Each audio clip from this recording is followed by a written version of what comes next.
ये सब जो देख रहे हैं जला हुआ का निशान है, ये जला हुआ का निशान, ये नालंदा का मेन हिस्ट्री है। इंटरनेट या बुक पे यही मिलता है आपको, नालंदा का सीन, जिसका नाम है सारीपुत्र स्तूपा। नालंदा विश्वविद्यालय की स्थापना किसने की? कुमारगुप्त। कुमारगुप्त के टाइम में इसका नाम क्या था? नालंदा महाविहार। नालंदा यूनिवर्सिटी दुनिया का फर्स्ट रेसिडेंशियल इंटरनेशनल यूनिवर्सिटी था। ये दुनिया का पहला अंतर्राष्ट्रीय आवासीय विश्वविद्यालय था जहाँ पे हम लोग दर्शन करने के लिए आए हुए हैं। यहाँ पे एक पिक्चर शूटिंग हुआ था, जोनी मेरा नाम, जगह यही है। देखिए देवानंद ने हेमा मालिनी का था, वो मेरे राजा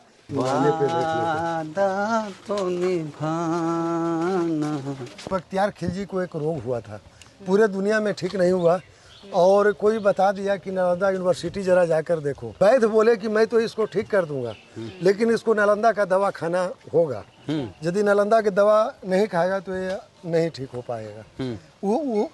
उसने इनकार कर दिया कि नालंदा का दवा हम नहीं खाएंगे। अच्छा, क्योंकि मेरा धर्म, हाँ मेरा धर्म का नाश हो जाएगा। नालंदा यूनिवर्सिटी में 10,000 स्टूडेंट्स एंड 1500 टीचर थे, 10,000 विद्यार्थी और 1500 शिक्षक टोटल थे। उनसे इंटरव्यू टेस्ट होता था। लैंग्वेज आपका पाली था, जो पाली जानता था एडमिशन होता था, नहीं था नहीं। 10 क्वेश्चन होता था, 10 में आप 3 बता दिए कंटिन्यू, वे नालंदा यूनिवर्सिटी में एंट्री प्राप्त कर लेते थे। एंट्री प्राप्त होते ही यूनिवर्सिटी आपका फ्री सर्विस देता था। नालंदा यूनिवर्सिटी में कितने सब्जेक्ट की पढ़ाई हुई? कभी चर्चा उठ जाए तो 108 सब्जेक्ट का पढ़ाई हुआ, जैसे 108 विषय। हाँ 108 विषय का, जिसे में astronomy, metaphysics, philosophy, medicine, logic, grammar, Pali. यहाँ पास होने के बाद बुद्धिस्ट बनना पड़ता था, चाहे आप कोई भी धर्म से बिलोंग कर रहे हो। माथा मुंडन होता था, ऑरेंज कलर का चिवर, स्टूडेंट से मॉन्क बना दिया जाता था। ये 100% आपका बुद्धिस्ट बन जाते थे। जी हाँ, ये लाइन में 108 बिल्डिंग बना हुआ था, अभी 11 मिला है। 10% खोज हुआ, 90% आपका बाकी है। बुद्धम शरणं गच्छामि, धम्मम शरणं गच्छामि, संघम शरणं गच्छामि बोलते हुए अपने क्लासरूम की ओर आते थे। 1 स्टूडेंट का 1 रूम, एक विद्यार्थी का 1 कमरा इतना बड़ा होता था। हम लोग देख लिए वहाँ, हाँ रहने वाला है, ऐसा चेयर होता था आपका। ये है राजू गाइड, और हम आज घूम रहे हैं नालंदा यूनिवर्सिटी, जो भारत की सबसे पुरानी यूनिवर्सिटी है, और बौद्ध धर्म की शिक्षा यहाँ दी जाती थी। इसके अलावा अर्थशास्त्र वगैरह की भी शिक्षा यहाँ दी जाती थी। देखिए नालंदा विश्वविद्यालय हम लोग आए हैं, और नालंदा विश्वविद्यालय का प्रांगण के अंदर हम लोग प्रवेश कर चुके हैं। अब जो है आपका नालंदा विश्वविद्यालय का खोज बंद हो गया था, और नया खोज 3 साल पहले स्टार्ट हुआ है आर्कोलॉजिकल सर्वे ऑफ इंडिया के द्वारा, भारतीय पुरातत्व विभाग के द्वारा। इसके ऊपर मिट्टी था, मिट्टी हटाकर निकाला गया है। इसके नीचे बुद्धा स्टैचू आपका मिला है, भगवान बुद्ध का प्रतिमा, टेराकोटा का कॉइन मिला, पकी हुई मिट्टियां का सिक्का चलता था। आज के 1600 साल पहले का हिस्ट्री दे रहे हैं। पूजा करने वाला पात्र मिला, और ये सब दीवार मिला है जो 1600 साल पुरानी है, अभी कोई मेंटेन आपका नहीं हुआ है। और ये सब मेडिटेशन मिला है ध्यान करने का। तो ये नई खोज बीच में तभी की है? हाँ तभी नहीं, तभी की मैंने दबा हुआ था, उसको निकाला है। तो वो जो मिट्टी, कच्ची मिट्टी, उस समय की मिट्टी, उसी समय का है, 1600 साल पुराना। हाँ ऐसा ही है, वहीं पे मिला, वहीं पे है। अब हम लोग नालंदा यूनिवर्सिटी आए हैं। नालंदा विश्वविद्यालय को मुख्यतः 3 राजाओं ने मिलकर बनाए थे। पहला राजा कुमारगुप्त थे, जो मगध का राजा, मगध यही है। और मगध की राजधानी कहाँ था? राजगिरी, जो नया नाम राजगीर आपका है। मगध बहुत बड़ा साम्राज्य था, बंगाल, उड़ीसा, झारखंड, बिहार सब मगध में था। उसका राजा कुमारगुप्त ने नालंदा विश्वविद्यालय की स्थापना 500 AD में किए थे, 5वीं सदी में। अभी हम लोग 21वीं सदी में चल रहे हैं ना, तो 1600 साल का डिफरेंस आपका है। ये 1600 साल पुराने स्थल पे सीन देखने के लिए हम लोग आए हुए हैं। सेकेंड हर्षवर्धन राजा थे, जो कनौज का राजा। कनौज आपका यूपी स्टेट में पड़ता है, जो 700 AD में आए, 7वीं सदी में, और उसी के ऊपर रिबिल्ड कर दिए, यानी कि 2nd फ्लोर बना दिया आपके। और थर्ड थे देवपाल राजा, जो बंगाल का राजा थे, जो 900 AD में आए, 9वीं सदी में, और उसी के ऊपर रिबिल्ड किए, यानी तीसरा बना दिया। 3 फ्लोर का? हाँ 3 फ्लोर का ये बना दिया गया। तो 3 राजा के द्वारा, first Gupta dynasty, 2nd Harsha, 3rd Pala. 5th century AD, 7th century AD, 9th century AD। लेकिन यहाँ का लाइब्रेरी 9th फ्लोर का था, 9 तल्ला का आपका था। जी हाँ, यहाँ का लाइब्रेरी को का 3 नाम दिया गया था, रत्नदधि, रत्न सागर, रत्न रंजक। 12वीं सदी में बख्तियार खिलजी ने जब यहाँ का लाइब्रेरी को बर्निंग करवाया, तो यहाँ का लाइब्रेरी 6 मंथ तक रेगुलर बर्निंग होते रह गया। 6 महीना आपका लगातार कंटिन्यू रह गया। 6 महीना क्यों जला? क्योंकि 1600 साल पहले कागज का आविष्कार नहीं हुआ था। उस टाइम कॉपर लेटर था, ताम्रपत्र था, और उसके अंदर भोजपत्र था। तो तांबे के वजह से धीरे धीरे 6 महीना टिक गया। यदि कागज होता तो ये 6 दिन में भी खत्म हो सकता था। उसके बाद तोड़ फोड़ किया, और दीवार जो देख रहे हैं ना, देखिए उसके ऊपर मिट्टी दिखाई दे रहा है, ऐसा ही मिट्टी आ गया था, मैंने ढक गया था मिट्टी ये से। सवाल उठता है कि क्यों किया ऐसा। हाँ, बख्तियार खिलजी इसीलिए किया कि बख्तियार खिलजी को एक रोग हुआ था, पूरे दुनिया में ठीक नहीं हुआ, और कोई बता दिया कि नालंदा यूनिवर्सिटी जरा जाकर देखो, वहाँ 108 विषय का पढ़ाई हो रहा है, मेडिसिन सहित हो रहा है, आराम से घूमना मेडिसिन है। मिस आयुर्वेद। यहाँ का कुलपति पंडित शिलभद्र थे, आर्यभट्ट थे, नागार्जुना थे। तो यहाँ का वो बोले कुलपति कि मैं यहाँ पे उपचार करने के लिए बैठा हुआ नहीं हूँ, यहाँ मैं स्टडी करवाता हूँ। लेकिन फिर भी उसको बहुत विश्वास था, तो यहाँ का वैद्य थे, उसको कुलपति पूछ किए कि थोड़ा सा देखो इसको। तो वैद्य बोले कि मैं तो इसको ठीक कर दूंगा, लेकिन इसको नालंदा का दवा खाना होगा, यदि नालंदा की दवा नहीं खाएगा तो ये नहीं ठीक हो पाएगा। उसने इनकार कर दिया कि नालंदा का दवा हम नहीं खाएंगे। अच्छा, क्योंकि मेरा धर्म, हाँ मेरा धर्म का नाश हो जाएगा। तो अंत में वो मौलाना लेकर चलता था साथ में, और एक कुरान मौलाना के यहाँ रहता था जो बख्तियार खिलजी डेली पढ़ता था, उलटता था चढ़ता था, उलटता था चढ़ता था, ठीक हो गया। और उसके बाद पता चल गया कि मैं नालंदा का दवा खा लिया हूँ, उसी से ठीक हुआ हूँ। तो अंत में इसके ऊपर भी ऐसे भी बौद्ध धर्म पे अटैक किए हुए था उस टाइम आपका। इसको भी नालंदा यूनिवर्सिटी भी बुद्धिस्ट यूनिवर्सिटी से एकदम 100% था, तो इसको भी डिस्ट्रॉयज कर दिया आपका, आग लगा दिया यहाँ का लाइब्रेरी में। तो इस तरह से उसको जलाने का ये हुआ। मौलाना को भी बहुत ये किया कि तुम क्यों हमको मतलब कि इस तरह से मतलब कि किया, धोखे में रखा। हाँ धोखे में जो है हमको दवा खिलाया, मेरा धर्म का नाम यूनेस्को। अब हम उसको छोड़ेंगे नहीं, छोड़ा भी नहीं। ये जो बोर्ड हम लोग देख रहे हैं 15 जुलाई 2016 को यूनेस्को की टीम लिया है, ये वर्ल्ड हेरिटेज विश्व धरोहर में शामिल हो गया है। दवा में ऐसा क्या था कि धर्म? हाँ, क्योंकि नालंदा का दवा था, बौद्ध धर्म का दवा नहीं खाना चाह रहा था वो। अच्छा। वो अपना धर्म का दवा पूछने के लिए आया था कि कोई है तो तुम बता दो। वो बोला कि संभव नहीं है, मेरा दवा है, खाओगे तो ठीक होगा। जैसे आयुर्वेद तो को मान लिया हिंदू देखिए बता दे रहे हैं, आयुर्वेद का उसका अलग होता है, आयुर्वेद उसका भी चलता है, चीज एक ही रहता है, थोड़ा सा अलग अलग मॉडलाइज, हाँ मॉडलाइज का अलग अलग रहता है। तो देखिए, तो यहाँ का लाइब्रेरी 9th फ्लोर 9 तल्ला का था। यहाँ का लाइब्रेरी को 12वीं सदी में अभी बता ही रहे थे, बख्तियार खिलजी ने बर्निंग करवाया, तो यहाँ का लाइब्रेरी 6 मंथ तक रेगुलर बर्निंग होते रह गया, 6 महीना लगातार कंटिन्यू रह गया आपका। इतना बड़ा था कि हाँ 6 मंथ चलता हाँ, था। क्योंकि 90 लाख पुस्तक होते थे, और प्लस 6 महीना जलने का वजह क्या था कि क्योंकि 1600 साल पहले कागज का आविष्कार नहीं हुआ था। उस टाइम कॉपर लेटर था, ताम्र पत्र था, और उसके अंदर भोज पत्र था। तांबे के वजह से धीरे धीरे 6 महीना आग टिक गया। यदि कागज होता तो 6 दिन में भी खत्म हो सकता था। उसके बाद तोड़ फोड़ किया, इसके ऊपर मिट्टी का पहाड़ आ गया था, जो मैं वो दिखा रहे थे वहाँ से, जो अंदर में देखेंगे। मिट्टी हटाकर 1 मिनट, तो इंग्लिश जाति के यानी ब्रिटिश लॉर्ड कनिंगम ने नालंदा विश्वविद्यालय का खोज स्टार्ट किया, कहाँ छिपा हुआ है, कहाँ दबा हुआ है। तो उनको एक प्रमाण मिला था, वे प्रमाण चाइनीज ट्रेवलर ह्वेनसांग का था। ह्वेनसांग यहाँ का स्टूडेंट एंड टीचर थे, वेरी स्कॉलर थे, और ह्वेनसांग की डायरी का नाम क्या था, शी यूकी। वे डायरी के माध्यम से नालंदा विश्वविद्यालय का खोज हुआ, आज हम लोग को देखने का मौका मिला। मेरी भारत की यात्रा। हाँ, तो शी यूकी था। वे डायरी में क्या क्लियर हुआ कि नालंदा यूनिवर्सिटी में 10,000 स्टूडेंट्स एंड 1,500 टीचर थे, 10,000 विद्यार्थी और 1,500 शिक्षक टोटल थे। और पाला के टाइम में 500 और बढ़े थे, यानी कि 2,000, 1,500 से 2,000। हाँ, पाला टाइम में 500 अंतिम राजा में। नालंदा यूनिवर्सिटी में एडमिशन के लिए मुख्यतः 4 गेट होता था। अच्छा। और इसकी लंबाई चौड़ाई 7 माइल के लिए, एंट्री के लिए। हाँ, एंट्री के लिए। एडमिशन मैंने नाम लिखा है, पूछ जाएगा। देखिए, जिसे 7 माइल लंबा, 3 माइल चौड़ा था, क्योंकि प्राचीन काल में किलोमीटर नहीं होता था, हम लोग निकाले हैं। 10 किलोमीटर लंबा, 5 किलोमीटर चौड़ा के एरिया में फैला हुआ था। यूनिवर्सिटी में मैंने एंट्री के लिए मुख्यतः 4 गेट होते थे। चारों गेट के आगे उनसे इंटरव्यू टेस्ट होता था। लैंग्वेज आपका पाली था, जो पाली जानता था एडमिशन होता था, नहीं था नहीं। 10 क्वेश्चन होता था, 10 में आप 3 बता दिए, कंटिन्यू। हाँ। वे नालंदा यूनिवर्सिटी में एंट्री प्राप्त कर लेते थे। एंट्री प्राप्त होते ही यूनिवर्सिटी आपका फ्री सर्विस देता था, रहना सहना, खाना पीना, पुस्तक आदि आदि टोटल फ्री था आपका। लेकिन क्वेश्चन उठता है कि नालंदा विश्वविद्यालय को कौन देता था?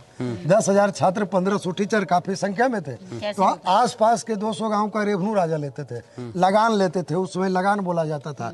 उसी से 10,000 छात्र, 1,500 टीचर का मेंटेन चला। अब देखिए, इसके ऊपर मिट्टी बता रहे थे ना, मिट्टी हटाकर निकाला गया। 3 राजा बनाए थे, जो मैं एक्सप्लेन कर रहा था, कुमारगुप्त, हर्षवर्धन और देवपाल ने। एक खुदाई होने के बाद सारे हॉस्टल रूम मिला, एक विद्यार्थी का 1 कमरा मिला। 10,000 विद्यार्थी, 10,000 कमरे थे। कमरे का साइज बड़ा था, ये मेंटेन में छोटा हुआ है। नीचे का लेवल ग्राउंड लेवल है, उसके छत पे हम लोग खड़ा हैं, यानी फर्स्ट फ्लोर गुप्ता डायनेस्टी में हम लोग हैं। सेकेंड और थर्ड आगे है जो मैं दिखाऊंगा। किसी भी रूम का गेट होता है, नया गेट बंद किया गया है, गेट एक दूसरे रूम से इंटरकनेक्टेड था, एक दूसरे रूम से जुड़ा हुआ। सेकेंड और थर्ड टाइम में रूम सेपरेट हो गया है। तो हम लोग फर्स्ट फ्लोर गुप्ता डायनेस्टी में है। पहला राजा में इसका नाम क्या था? नालंदा विश्वविद्यालय की स्थापना किसने की? कुमारगुप्त आता है कंपटीशन में, लेकिन कुमारगुप्त के टाइम में इसका नाम क्या था? नालंदा महाविहार। और सबसे पहले चाइनीज ट्रेवलर फाहियान आए थे आपको। हर्षवर्धन के टाइम में ह्वेनसांग आए, उन्हीं के टाइम में नालंदा यूनिवर्सिटी का दर्जा हासिल हुआ था। 5वीं सदी में आए कुमारगुप्त के टाइम में।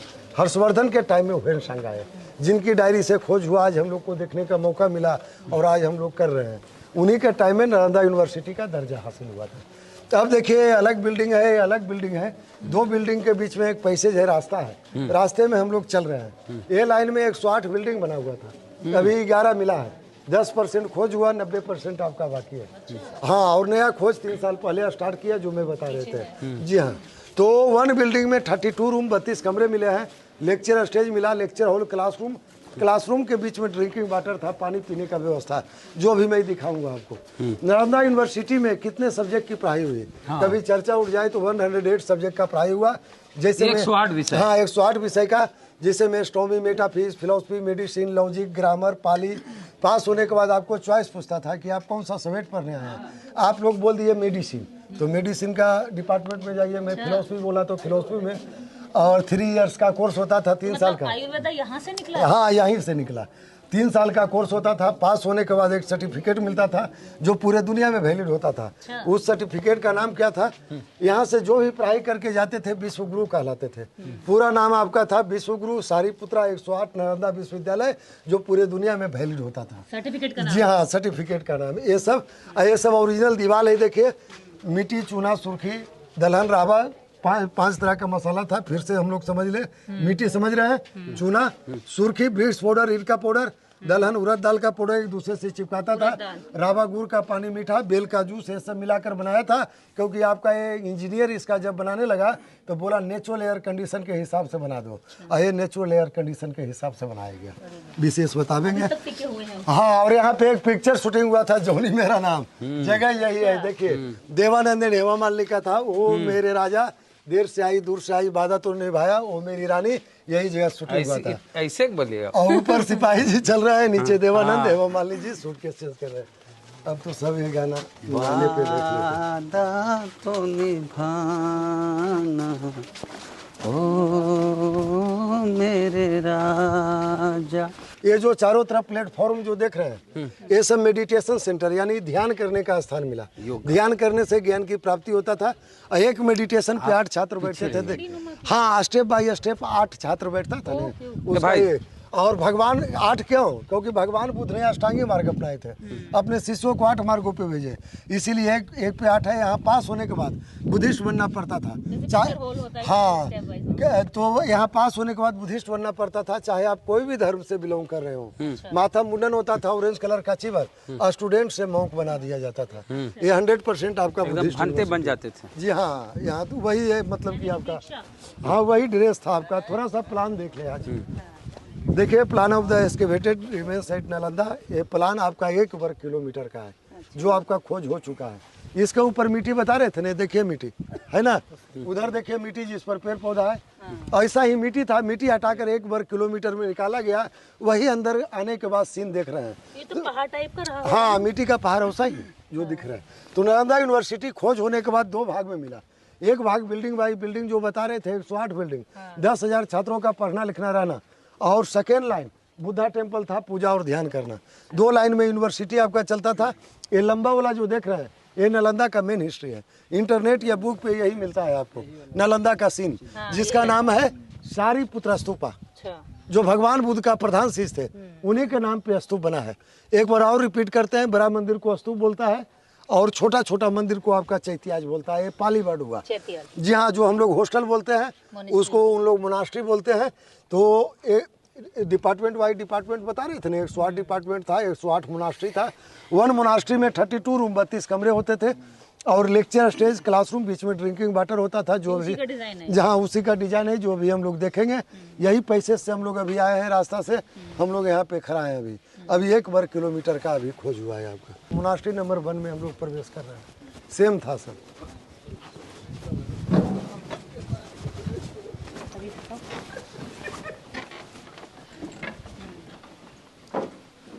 हाँ ये सब देखिए स्टोन पिलर, पत्थर का पिलर था, ये ढका हुआ था। देखिए इसके ऊपर छत भी था, कहीं टूट गया है, कहीं पे मिला है, मैं दिखाऊंगा। आर्च सिस्टम छत होता था और दोनों तरफ जो अलमीरा देख रहे हैं, दोनों तरफ बुद्धा स्टैचू होता था, भगवान बुद्ध का प्रतिमा। किसी भी बिल्डिंग में जाने के पहले, हाँ दोनों तरफ स्टैचू भगवान बुद्ध का प्रतिमा।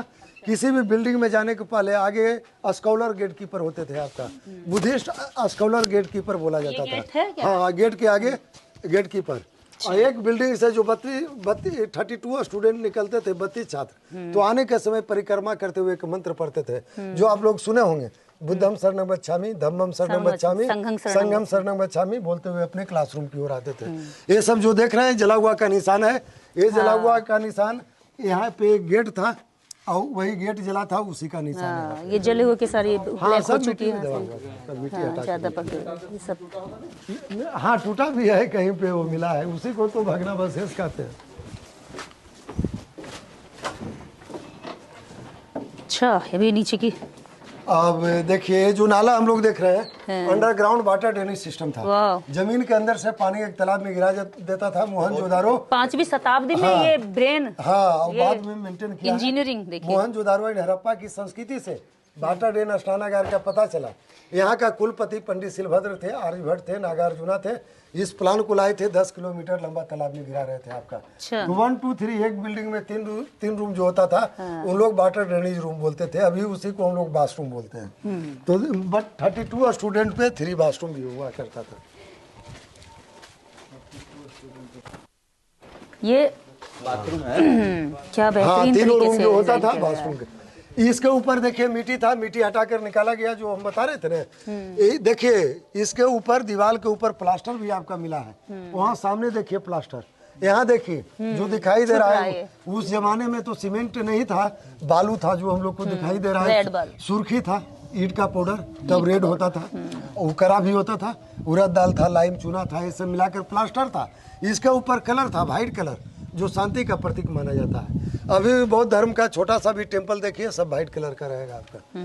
ये सारे हॉस्टल रूम मिले हैं। एक विद्यार्थी का एक कमरा, आइए कमरे के अंदर जहाँ मेंटेन नहीं हुआ है दिखाते हैं। ये एक विद्यार्थी के लिए इतना? हाँ 1 स्टूडेंट का 1 रूम। एक बार देखे अंदर? हाँ ये सब बात का मेंटेन है, जो आर्कोलॉजिकल 1974 में दिया था। जो कंक्रीट देखिए ना बचाने के लिए आपका एक रूम कि आपका धरोहर बचावर है, जहाँ सारे हॉस्टल रूम है, आइए एक रूम में। मतलब उस समय का नहीं है, सरकार घर क्या खूबसूरत डिजाइन किया गया। यहाँ नीचे आके गर्मी भी कम लग रही है ना, अंडरग्राउंड है ये। हाँ देखिए 1 स्टूडेंट का 1 रूम, एक विद्यार्थी का एक कमरा इतना बड़ा होता था। हम लोग देख लिए वहाँ, हाँ रहने वाला लिविंग रूम था। वहाँ पे हम लोग देख रहे थे, पहला राजा में तो लग रहा था बहुत छोटा है, तो वो सब जगह पे आपका मेंटेन कर दिया था। तो 1 स्टूडेंट का 1 रूम, एक रूम के अंदर 2 अलमारी मिला है। 2 अलमारी क्यों था? क्योंकि 1600 साल पहले इलेक्ट्रिसिटी आपका नहीं था, विद्युत नहीं था। दोनों तरफ नायका स्टोन मार दिया था अबरक, जो इसका इंजीनियर 6 फीट 4 फीट 2 तरह का दीवार रखा था। 3 कारण से रखा। पहला नेचुरल एयर कंडीशन, ठंडा में ठंडा हुआ नहीं, गर्म में गर्म हुआ नहीं। अर्थक्वेक भूकंप का झटका कुछ नहीं बिगाड़ेगा। और तीसरा इको सिस्टम लगा हुआ था। यदि यह स्टूडेंट बीमार है, रूम में है और क्लासरूम में नहीं पहुंचे, तो रूम तक आवाज पहुंचता था। इस तरह से इसका जी हाँ, इस तरह से इसका इंजीनियर कंस्ट्रक्शन को तैयार किया और तब दुनिया का पहला अंतर्राष्ट्रीय आवास। हाँ और क्लासरूम में नहीं गए तो अपना रूम में ही जो है, मैंने सोशल डिस्टेंसिंग अभी हम लोग कैसे कर रहे हैं, उस समय भी पता चलता है कि होता था। जी हाँ, इसी रूम में मतलब किसी में चौड़ा है। हाँ 3 काल में रहा, 12x8 जो है ना, 2 काल में रहा और 1 काल में छोटा रहा आपका। इसी रूम में इस दीवार का साइज कुछ है, इस दीवार का साइज कुछ है। हाँ ना, साइज बता रही है। हाँ नहीं ईंट जो देख रहे हैं ना आप, ईंट जो देख रहे हैं आपका करीब करीब वही काल का है सब। और कहीं छोटा कहीं बड़ा है ना, जो उसमें जब बना रहा था इसका कारीगर, तो वहाँ छोटा बड़ा करके लगाया है, दोनों तरफ मिला के। जैसे अब डिजाइन अभी हाँ, भी वैसे बना। कभी टूट नहीं देखते उस जमाने में। ये सभी बात का मेंटेन है, बचाने के लिए दिया गया। देखिए पाला राजा और दूसरे पाला राजा में इंटरकनेक्टेड बता रहे थे, एक दूसरे रूम से जुड़ा हुआ, लेकिन दूसरा और तीसरा राजा में रूम सेपरेट हो गया है। सभी के आगे दरवाजा लग गया, काठ का दरवाजा, लकड़ी का दरवाजा, अंदर से लॉक होता था, बाहर से नहीं, जिसका नाम कुकुंगी था पाली भाषा में। अभी हम लोग किली छिटकिली लोग बोलते हैं, उस समय कुकुंगी बोला जाता था। तो सारे हॉस्टल रूम हो गए यहाँ। ये बाद में बनाया था? हाँ, ये व्हील चेयर लाने के लिए मैंने दिक्कत होता था, जो लोग ये होते थे ना क्या आने के लिए। हाँ देखिए, ये सबसे लास्ट लेवल है आपका पाला टाइम का। 1 स्टूडेंट का 1 रूम बना हुआ है, छत के ऊपर रूम, ऐसा ही रूम है। तो सबसे लास्ट लेवल हो गया, उसके ऊपर भी छत होता था। ये सब ओरिजिनल दीवार है आपका, कहीं कोई मेंटेन नहीं हुआ है। अच्छा। जो देख रहे हैं मिट्टी चूना सुर्खी दलहन रावा वाला आप देख रहे हैं। 5वीं सदी की दीवारें और इमारत खोज ली गई है। यहाँ के बाद 7वीं सदी आ गया, हाँ। यहाँ तक आपका 5वीं रहा। अच्छा, ये 5वीं सदी। ये फर्स्ट फ्लोर तो 5वीं सदी का ही है ना? Ground floor? ग्राउंड हाँ, फ्लोर वो तीनों जगह दिखाया गया है, सब जगह कि नीचे कुमारगुप्त बनाए, बीच में हर्षवर्धन, इसके ऊपर पाला कट करके अच्छा, दिखाया ये इस तरह का जो डिजाइन है, इसका क्या वो था? हाँ, ये बता बताइए। देंगे वो बता देंगे, ये बाद में दिया गया है आपको। इजिप्ट में जो बनाए जाते हैं वो उस तरह का। देखिए यहाँ मोबाइल है ना, फ्लैश लाइट थोड़ा सा जलाइए। फ्लैश लाइट जलाओ जरा। ये जो देखिए यहाँ पे एक बुद्धा टेम्पल था, स्लीपिंग बुद्धा। अच्छा। यहाँ बेड हम लोग जो देख रहे हैं, हाँ, हम लोग बेड बोलते हैं, उन लोग बेदी बोलते हैं। तो स्लीपिंग बुद्धा था, जो टुकड़ा टूटा हुआ मिला, म्यूजियम में रखा गया। 1600 साल पहले इलेक्ट्रिसिटी नहीं था, विद्युत नहीं था। क्या किया था कि दोनों तरफ माइका स्टोन मार दिया था, अबरक, जो सोलर का काम करता था। और इसके ऊपर कॉपर का पट्टी था, जो होल टाइप का देख रहे हैं। देखिए 1600 साल पहले इलेक्ट्रिसिटी नहीं था, तो दोनों तरफ माइका स्टोन मार दिया था, अबरक, इसके ऊपर कॉपर का एक पट्टी दूसरे था। से रिफ्लेक्ट करते हुए। हाँ, सनलाइट मून लाइट से रिफ्लेक्स होकर लाइट करवाता था। कैसे दिखता ये जो है मतलब नेचुरल लाइट था आपका, टॉर्च लगाए, नेचुरल लाइट आपका था। अभी भी शाइन कर रहा है। देखिए है ना, नेचुरल लाइट पहले हम लोग का हुआ करता था। सीढ़ी के नीचे टेढ़ा में रहा, वे धनुष का आकार है जो वहाँ बता रहे थे। वहाँ तो हल्का, यहाँ पूरा दिखाई दे रहा है। पाल वंश का कुमारगुप्त कुमारगुप्त पहला राजा का है, वो है सिंबल। इसके नीचे कुछ नहीं, ड्रेन जा रहा है, first level, second level, third level. अच्छा, ये ग्राउंड है। हाँ, अब देखिए नालंदा यूनिवर्सिटी का खोज हुआ तो 2 भाग में मिला। एक भाग जो मोनास्ट्री बता रहे थे, 108 मोनास्ट्री था, 10,000 छात्रों का पढ़ना लिखना रहना और खाना पीना। सेकेंड लाइन बुद्धा टेम्पल था, 10,000 छात्रों का पूजा और ध्यान करना, वंदना करना। इन्हीं के नाम से सर्टिफिकेट बनता था, जो नालंदा के रहने वाले थे और भगवान बुद्ध का प्रधान शिष्य बने, तो जिनका नाम सारीपुत्र रहा, उन्हीं के नाम पे स्तूप बनाया गया है। तो सारीपुत्र का बर्थ, एक चीज और रिपीट करते हैं, बड़ा मंदिर को स्तूप बोला जाता है, पाली में छोटा छोटा मंदिर को चैत्याज बोला जाता है। तो सारीपुत्र का बर्थ भी यही हुआ। अच्छा। और डाइट भी हुआ, जन्म भी हुआ और निर्माण भी हुआ। अच्छा। भगवान बुद्ध इस रास्ते से कब जा रहे थे? 600 BC में, 2600 साल पहले। ये सब एरिया में आपका कुछ नहीं बना हुआ था, जंगल था। भगवान बुद्ध के आने के 1000 साल के बाद यूनिवर्सिटी बना। ईसा के पूर्व और ईसा का बाद का हिस्ट्री है। नालंदा मैंगो गार्डन से फेमस था, आम का बगान से, जिसे उन लोग पावारिका बोलते थे। और राजगीर बैम्बो गार्डन बांस का बगान से फेमस था। राजगीर जाइए तो हॉट स्प्रिंग के बगल में बेनू वन मिलेगा, वहाँ बांस का बगान आप देखिएगा। बोध गया में भगवान बुद्ध ने ज्ञान की प्राप्ति किए थे बोधि ट्री के नीचे, बोधि वृक्ष के नीचे, और उन्हीं के नाम पे एक महाबोधि टेम्पल बनाया गया है, जो व्हाइट कलर का देखिएगा। राजगीर आए तो देखे, राजगीरा पहाड़ियों से घिरा हुआ है। सबसे बड़ी पहाड़ी कौन सी पहाड़ी है? गिरधकूट की पहाड़ी है, गिरधकूट, जिसे रत्नागिरी पर्वत कहा जाता है, जहाँ भगवान बुद्ध तप किए थे, आराम किए थे। एक स्लीपिंग बुद्धा मिला है। अच्छा, स्लीपिंग बुद्धा की जो स्टैचूज आज भी लोग फेमस है, देखते हैं, वो वही की है। जी हाँ, वही मिला है। और वो जगह को राजा बिंबिसार दान में दिए थे। अच्छा। उसमें राजा बिंबिसार थे। तो जिस पहाड़ी से हम लोग आए थे, राजा बिम्बिसार, वो मिट्टी हम बता देंगे। उसी पर पूरा दिखता हाँ, पूरा देख रहे हैं सही में। तो देखिए, जैसे मिट्टी का टीला लगता होगा फिर। तो राजगीरा पहाड़ियों से घिरा हुआ था। सबसे बड़ी पहाड़ी गिरधकूट की पहाड़ी, जिसे रत्नागिरी पर्वत कहा जाता है। भगवान बुद्ध तप किया, आराम किए थे। स्लीपिंग बुद्धा मिला।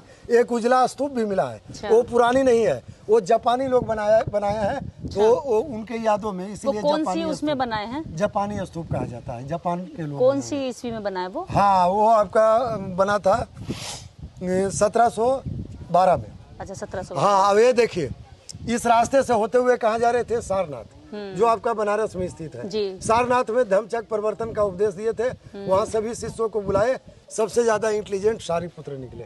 इन्हें बौद्ध धर्म सेनापति बना दिया गया।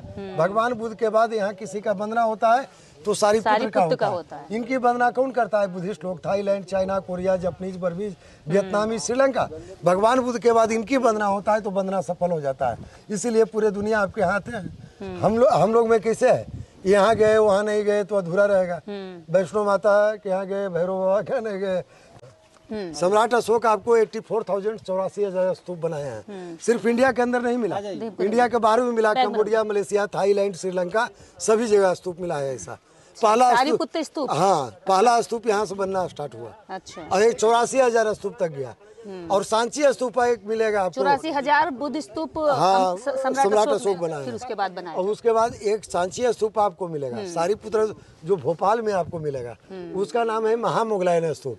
तो वो भी अशोक ही बनाया। तो जो सम्राट अशोक ने बुद्ध स्तूप का जो कॉन्सेप्ट लिया वो यहीं से उठाया। हाँ, यहीं से, क्योंकि पहला स्तूप यहाँ बना। हाँ, पहला स्तूप। स्तूप का मतलब क्या होता है? अस्थि। हाँ, जिसके नाम से स्तूप बनता है, जो शीश के नाम से वो शीश की अस्थियां रखा जाता है। और बुद्धा स्टैचू मिला। ये 7 चरणों में इतना ऊंचा हुआ है। देखिए 7 चरणों में बना है। एक चरण 15 फीट का होता था, ये 105 फीट का है, 105 फीट का होता था आपका। और खुदाई में कुछ हिस्सा टूट गया। इसके ऊपर एक बुद्धा टेम्पल था जो इसकी राजधानी राजगिरी तक दिखाई देता था। जी हाँ, बाहर से लोग नतमस्तक कर। अच्छा, जब इसकी खुदाई हुई तो उस समय ऐसा क्या दिखा, जैसे कि इसकी हाइट ज्यादा थी उस समय, किस वजह से खुदाई? मिट्टी से ढका हुआ इसको पाया गया। हाँ। थोड़ा सा ये वाला जो है दिखाई दे रहा था आपको। इसकी खुदाई की शुरुआत किसने कराई? लॉर्ड कनिंघम ने करवाई। अच्छा, लॉर्ड कनिंघम जो 1915 में स्टार्ट किया, 1937 में लास्ट कर दिया। लास्ट हो गया। 22 ईयर्स में ओनली 1 स्क्वायर किलोमीटर हुआ। और न्यू एस्केवेटेड स्टार्ट 3 ईयर से वो स्टार्ट हुआ है 3 साल पहले। मतलब अभी भी ये केवल 10% खुदाई में 10% खुदाई हुई है और 10% ये हमारे सामने आया, दुनिया के सामने। बाकी 90% जो है अभी भी दबा हुआ। अगर खुदाई होगी तो वो जाने कहाँ तक निकलेगा। हाँ, भी स्टार्ट हुआ है तो निकल ही रहा है ना। बिल्कुल। और एक चीज और, ये स्क्वायर वाला जो देख रहे हैं मेडिटेशन है, ध्यान करने का। वहाँ भी चलिए, थोड़ा सा वहाँ भी चल देते। देखिएगा वैशाली जाइए तो देखिएगा, सारनाथ जाइए तो एक गोल वाला देखिए, विदेशी लोग भोटी स्तूपा बोलता है, राउंड वाला मनौती स्तूप बोलता है, भोटी स्तूपा विदेशी लोग। अच्छा। ये जो राउंड वाला देख रहे हैं ना, और देखेंगे इस राउंड में बैठ के विपश्यना होती थी। रुकिए, मनौती स्तूप बोलता था, भोटी स्तूपा विदेशी लोग, मनौती। लेकिन हम लोग तो समझे नहीं। हाँ। तब इसको हम लोग फिर से पूछ रहे हैं। हाँ। इसको हम लोग समाधि समझिए, टीचर या स्टूडेंट हाँ। किन्हीं का नेचुरल डेथ होता था तो जलाकर ऐसे राख को धर देता था। इंडियन का एक भी नहीं है। अच्छा। विदेशी लोगों का है। चाइना, कोरिया, मलेशिया, इंडोनेशिया से आने में 2 साल लगता था। नालंदा आने में आपका नाव के किनारे से आते थे पार होते हुए। जब उनके परिजन आते थे तो यहाँ का कुलपति पंडित सिद्ध आर्यभट्ट थे, नागार्जुना थे, उनके हाथों में राख को देते थे, अपना स्वदेश ले जाके अपने तरह से क्रियाक्रम करते थे। ये सब छोटा छोटा मंदिर है। देखिए ये तीन मोनास्ट्री पे एक मंदिर दिया था, 96 छात्र पे एक मंदिर, 3 मोनास्ट्री पे एक मंदिर। हाँ, ये टेम्पल है, टेम्पल बुद्धा का टेम्पल है। स्तूप आपका कहाँ है बुद्धा का, जानते हैं? हाँ। अस्थि पूछेगा तो आपका कुशीनगर में है, कुशीनगर, जो यूपी स्टेट में पड़ता है। ये जो गोल गुम्बद से बना है, इनका क्या हाँ, गोल वाला समाधि जो बता रहे थे, छोटा अच्छा, ये समाधि है, जैसे कि मटके में वो डालते हैं अस्थियां, उनको रख देते हैं, उसी टाइप से इन्होंने ऊपर का बना दिया है। ताकि सब बाहरी अस्थि कलश टाइप का, सब फॉरेनर लोगों का। इंडियन वाला तो अपना लेके चले जाते थे। हाँ। उसको आने में 1 2 साल 3 साल लग जाता था। अच्छा। जब यहाँ का कुलपति जो होते थे उनके हाथों में राख। ये जो पत्थर है ब्लैक वाला उसी टाइम का है? अब हाँ, यहीं के बारे में बता रहे हैं। देखिए 3 राजा हॉस्टल बनाए थे। हाँ। 3 राजा इधर मंदिर को भी बनाया है, नीचे कुमारगुप्त, बीच में हर्षवर्धन, इसके ऊपर पाला। 3 बार में मंदिर, 3 बार में हॉस्टल। मंदिर का रूम से स्टैचू मिला है, मूर्तियां यहाँ पे रखा गया है। एक सिंहासन देखिए, जिसके अभी हम लोग चेयर बोलते हैं, जो लेक्चर स्टेज यूज होता था। अच्छा। तो इन्हें उस टाइम सिंहासन बोला जाता था, जिस पे राजा बैठते थे। उसी सिंहासन पे अपने टीचर को भी बैठाते थे, यानी बराबर का सम्मान देते थे। तो ऐसा चेयर होता था आपका। स्टोन का बाद में मेटल मिला, और भगवान बुद्ध के अनेक मुद्रा में मिला। देखिए भूमि मुद्रा, भय मुद्रा, ब्रह्म मुद्रा, तो सारे मुद्राओं में आपका चेयर मिला। ये राउंड वाला बता ही दिए, समाधि आपका। ये लाइन 10,000 छात्रों का पूजा ध्यान था। ये सब स्टोन पिलर, पत्थर का पिलर था, ये ढका हुआ था। ये दोनों तरफ अलमारी जो देख रहे हैं बुद्धा स्टैचू, भगवान बुद्ध का प्रतिमा था, सेम वही चीज था जो वहाँ बता रहे थे। किसी भी देखिए किसी भी क्लासरूम में जाने के पहले आगे गेट कीपर होते थे। एक बिल्डिंग से जो 32 छात्र निकलते थे तो आने के समय परिक्रमा करते हुए एक मंत्र पढ़ते थे, बुद्धम शरणं गच्छामि, धम्मं शरणं गच्छामि, संघं शरणं गच्छामि, बोलते हुए अपने क्लासरूम की ओर आते थे। आइए देखिए, ठीक है, हम लोग मोनास्ट्री नंबर 6 में आए हुए हैं। मोनास्ट्री नंबर 1 में थे, 6 हुआ। 1 मोनास्ट्री में 32 रूम बता रहे थे ना, 32 कमरे। तो इस समय जो देखिए यहाँ तो क्लियर पता चल रहा है, वहाँ तो क्लियर नहीं पता चल रहा था। भूलभुलैया टाइप का। वो लेक्चर स्टेज है जो ऊंचा वाला देख रहे हैं, नीचे लेक्चर हॉल, क्लासरूम, बीच में ड्रिंकिंग वाटर था। सभी क्लासरूम के बीच में कुआं, 108 कुआं था। 3 राजा इसको बनाए थे जो मैं बार बार आपको बता रहे थे। नीचे कुमारगुप्त बनाए जो कट करके दिखाया गया, बीच में हर्षवर्धन बनाए, इसके ऊपर पाला बनाए। इसका क्या लॉजिक है? किसी भी क्लासरूम के बारे में पता नहीं चला कि कौन सा सब्जेक्ट होता था। अच्छा। यहाँ के बारे में पता चला वेलशांग की डेयरी से कि यहाँ मेडिसिन आयुर्वेद का क्लास होता है। अच्छा। यहाँ का 2 टीचर होते थे मेडिसिन का, एक आपका नागा अर्जुना होते थे, एक पतंजलि होते थे। अच्छा। तो 2 टीचर आपका यहाँ से होते थे। और पहला राजा में मेडिसिन हुआ। तो पतंजलि यहाँ से निकला है? हाँ, यही से तो बाबा निकला है रामदेव का है, क्या था वो पतंजलि का फाउंडर है? पतंजलि यही से, उन्हीं का नाम से जो है रखा गया। तो पहला राजा में तो मेडिसिन हुआ, लेकिन दूसरा राजा हर्षवर्धन आए तो इसे सामूहिक भोजन के उद्देश्य से बना दिए। अच्छा। ये किचन हॉल का भट्टी मिला है, देखिए चूल्हा। अच्छा। यहाँ से सामने तक था, बीच में नया बंद किया है। काठ की लकड़ी डालता था, चूल्हा तुरंत हिट होता था। खाना दिन में एक ही बार बना, चावल दाल और सामूहिक घी। भोजन होता होगा, और इसलिए रात में अमृत भोजन होते थे, दूध दही मक्खन घी, जो 200 गाँव का टैक्स लेते थे। यहीं से यहाँ से भी मिला जला हुआ चावल, अच्छा, जो आपका म्यूजियम में रखा गया है। ये सब स्टोन पिलर, पत्थर का पिलर था, ये ढका हुआ था। देखिए लेक्चर स्टेज। हाँ, लेक्चर स्टेज ये हाँ, लेक्चर स्टेज है। वो पहला राजा का लेक्चर स्टेज मिला, यहाँ से लेक्चर डिलीवर करते राजा होंगे ना? हुआ, इसके ऊपर तीसरा राजा का। कैसे? तीन बनाए थे ना, तीनों कट करके दिखाया गया। तो नालंदा यूनिवर्सिटी में प्रोफेसर साहब जो होते थे उस समय के, वो यहाँ से लेक्चर देते थे। और उधर जितने कमरे हैं, देखिए हॉस्टल है, कमरा दिखाइए, हॉस्टल है, और उसमें छात्र रहते थे। अगर कोई छात्र नहीं आ सके तो उनके कमरे तक लेक्चरर साहब की आवाज पहुंचती थी। और जब लेक्चर देते थे लेक्चर साहब, तो यहाँ पर स्टूडेंट कहाँ बैठते थे गाइड साहब? हाँ, स्टूडेंट लोग ये क्लासरूम के अंदर बैठते थे। और यही क्लासरूम है? हाँ, उसमें बेंच वगैरह सारा चीज होता था। वो तो बेंच वगैरह जल गया आपका, काठ का होता था, लकड़ी का ही होता और हर क्लासरूम में पानी पीने की व्यवस्था कुआं के तौर पर थी। इधर दिखाइए, कुआं दिखाइए। ये कुआं देखिए, हर क्लासरूम में एक कुआं। और हर बिल्डिंग, यहाँ पर कितने 108 बिल्डिंग मिले? हाँ, 108 था। 108 बिल्डिंग, और हर बिल्डिंग में 32 कमरे स्टूडेंट्स के लिए। और 108 विषयों की पढ़ाई यहाँ होती थी, खास करके बौद्ध धर्म की पढ़ाई होती थी। और डिग्री का नाम बता ही दिए हैं। और अपना नंबर बताइए और नाम बताइए। मेरा नाम परवीन कुमार हुआ, मैं नालंदा का टूरिस्ट गाइड हूँ। और मेरा नंबर 7301502535। पहले भी इनके साथ हम मेरा नाम परवीन कुमार, मैं नालंदा का ही रहने वाला हूँ। और आज वेद प्रकाश जी आए हैं, मुझे बहुत खुशी हुआ। कम से कम 3 वर्षों के बाद देखकर मैं बहुत खुश हूँ। इनका पहले भी वीडियो बनाए थे, इनका फेसबुक पे 12 लाख लोग देखे, यूट्यूब पे करीब 4 लाख लोग देखे। उम्मीद करते उससे ज्यादा इस बार देखें। और जब भी आप आए यहाँ घूमने, तो इनको साथ ले ले, तो बड़े अच्छे से घुमा देते हैं, एकदम साधारण सरल शब्दों में हर चीज को, बड़ी बड़ी बातें को बता देते हैं, जिससे कोई भी लोग समझ जाएंगे इसके इतिहास को, इसके बारे में सब कुछ उनको पता चल जाएगा। तो पूरी बातचीत, और खास करके ये टीम जो इतनी बड़ी हम लोग आए हैं, ये अपना परिचय आप दीजिए, कौन है आप? मैं निर्देश सिंह, और मैं फर्स्ट टाइम आई हूँ, और ये पॉसिबल हो पाया वेद प्रकाश जी की वजह से। और मैं चाहती हूँ कि देश दुनिया के लोग जो जानते हैं वो तो आते ही हैं, और देश में अगर लोगों को कभी घूमने का मन हो, अपने बच्चों को अगर हिस्ट्री के बारे में किताबों से बाहर निकाल कर इतिहास वास्तव में दिखाना हो, तो यहाँ जरूर आए। ये निशान चौधरी हैं। निशान चौधरी, ये कैफ इनको जानते हैं, चंदन बौद्ध हैं, इनको भी आप जानते हैं। और कैमरे के पीछे भी हमारे साथ हैं देव कुमार जी, विक्की चौधरी जी। पूरा वीडियो देखने के लिए बताइए कमेंट बॉक्स में कैसी लगी बातचीत, और कैसा लगा यहाँ घूमना फिरना। और इनका, आप राजू जी भी तो नाम है आपका? वो नहीं, मेरा नाम तो परवीन कुमार उर्फ राजू भी लोग कहते हैं। याद था? ऐसा बात नहीं, लेकिन परवीन कुमार नाम है। राजू लोग बोलते हैं, टूरिस्ट लोग। जो अपना मन से उनको लगता है राजू जी भेंट करिएगा, ठीक है? तो इस तरह से तो कुछ लोग बोलते हैं। जय भारत।